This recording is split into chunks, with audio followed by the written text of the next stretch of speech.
artists, and welcome to another instructional video that hopefully will help give you some insight on another part of our class. So this particular video deals with sketch journals. Throughout the year, you're going to be asked, usually once, maybe twice in 9 weeks, to create and keep up with a sketch journal. An artist usually keeps a sketch journal for one of three important reasons. One, to draw and write and reflect and create research on an idea that they're thinking about. Two, to practice the skill of drawing and painting or collage making.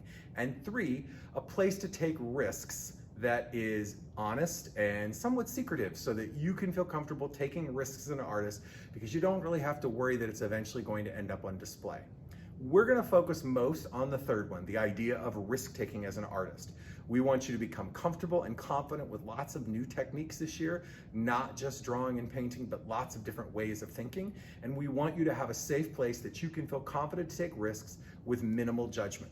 The only two people, unless you choose to share, that will ever see inside your sketch journal is yourself and me when I grade it. If you choose to share with anyone else, that's up to you. So let's talk a little bit about the sketch journal process, and then we'll get to this particular 9 weeks topic. So if you go into Schoology, you're going to see everything set up just as it always is. You're going to find in Schoology, going to our class, Art 1, you're going to click on the 9 weeks file folder. And once you get to that 9 weeks file folder, you're going to click, in this case, on the first one, on the first 9 weeks. And in there, at the very bottom, or towards the bottom, you're going to see one that says Sketch Journal Assignment 1, Fear.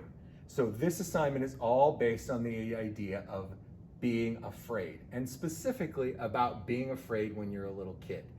If you can remember way back when you were little, there was probably a fear, a silly or kind of funny childhood fear that you might have had, and that fear shaped some of the decisions you made. For me, one of my biggest fears as a kid was the monsters under my bed. Oftentimes I had a babysitter, I wouldn't go to sleep, and the babysitter would tell me, if you don't fall asleep and you don't stop getting out of bed, the monsters are gonna come get you. And I can remember having that babysitter, her sharing that information with me, and me believing that there were truly monsters under the darkest part of my bed. So I would never get out of bed once my mom would put me in there for fear that they would come and grab me.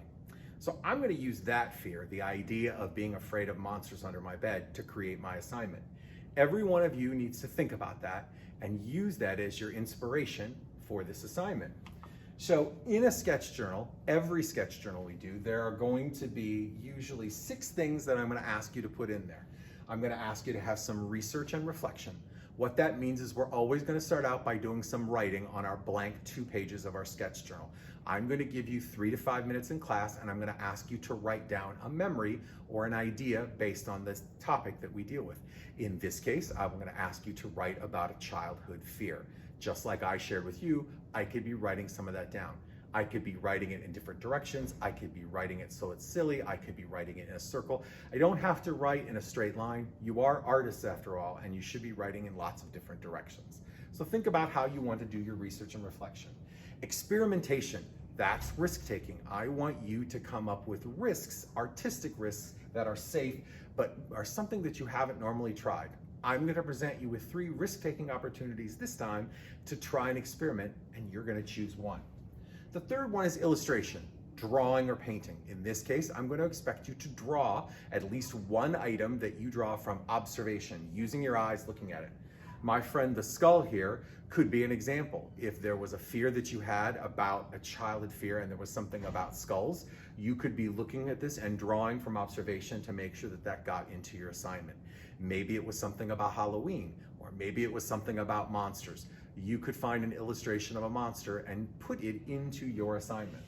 Mark making, doodling, something other than just a regular drawing from observation, designs, anything you can think of that will add interest, pattern, texture to your assignment is considered mark making.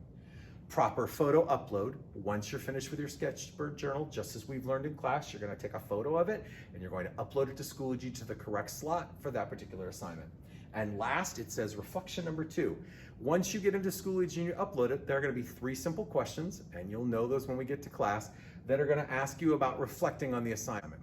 In every case, there's generally 2 or 3 questions that it's going to ask you to reflect on. So that's it. That's what a sketch journal will look like every time we do it here in this class. So here's an example, while not about fear, that is done by a student here at our school. you'll notice that this is the anatomy of the sketchbook. There's research and reflection, so you'll see some written remarks there about the idea of what they're scared of. You can see experimentation, so that they took risks with watercolor. They used wash and watercolor in an interesting way. Illustration, you could see a drawing that they attempted to do from observation, looking at a photo of themselves or off their phone, and they used that in a creative way in the assignment. Mark making, you're going to notice little designs and doodles and pattern work that help make that work be rich and have texture. And last but not least, you're going to see a reflection that you'll create in the end that will be put into Schoology. So all of those parts are really what's expected in your journal, no matter what the topic is. So let's talk about the assignment.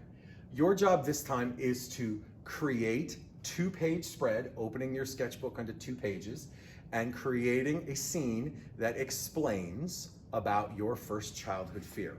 In this case, this time, we're going to be using some non-traditional painting materials. Artists all the time use things other than paintbrushes to create artwork and still use paint.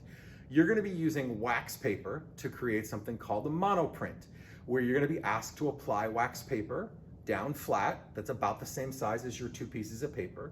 You're going to pick colors of your choice, and you're going to print from the wax paper. You're going to put paint on the wax paper and put it onto the background of your assignment. Let's look at a demonstration and some of the supplies to help make it a little easier for you to understand.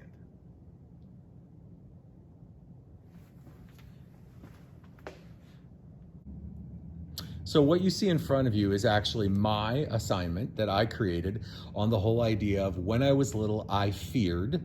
In my case, it was being afraid of the monsters under the bed. I told you the story that my babysitter told me to keep me in the bed after my parents would leave for the evening. To keep me in bed, she would tell me if you got out of bed, the monsters would come after you. So what I did was, and it's hard to see probably in this video, but you're gonna see actually writing that exists throughout my assignment. It says things like go to bed, and if you don't get out of bed, the monsters will get you. And it's very sort of hidden in my case, written in the background behind everything.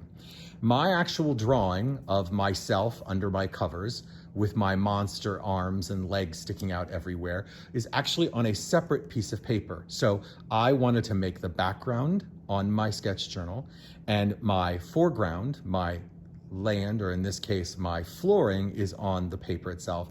But this piece of paper and this monster hand and all of the hands you see attached, even the robot monster hands there, is done on a separate piece of paper, and I cut it out with scissors and an X-Acto knife, which you are welcome to borrow from me in class as long as you're careful. So my assignment deals with being afraid, but how did I get the background?